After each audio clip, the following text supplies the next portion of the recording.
एक सर्वसामान्य माणूस आयुष्यात सर्वात जास्त कशाला घाबरत असेल? पोलिसांना, कोर्टाला की गरिबीला? नाही, आजचा सर्वसामान्य माणूस सर्वात जास्त घाबरतो ते आजारपणाला. कारण आजारपण हे फक्त शरीराला तोडत नाही तर कुटुंबाची आर्थिक कंबरडे मोडून टाकते. विचार करा, तुमच्या घरातील एखादा व्यक्ती अचानक आजारी पडते. तुम्ही जीव मुठीत धरून त्यांना एका मोठ्या खासगी रुग्णालयात घेऊन जाता. तुम्हाला माहित असतं की सरकारची महात्मा ज्योतिबा फुले जन आरोग्य योजना आहे आणि त्यात 5 लाख रुपयापर्यंतचे उपचार मोफत मिळतात.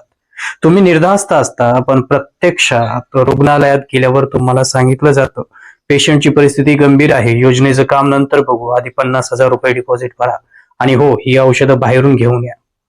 जीव वाचवण्याच्या भीतीने तुम्ही कोणाकडून तरी पैसे उधार घेता, बायकोचे दागिने गहाण ठेवता आणि बिलाचे पैसे भरता. पण तुम्हाला माहित आहे का, जो पैसा तुम्ही तुमच्या रक्ताचं पाणी करून भरलाय, तो भरण्याची तुम्हाला अजिबात गरज नव्हती. कारण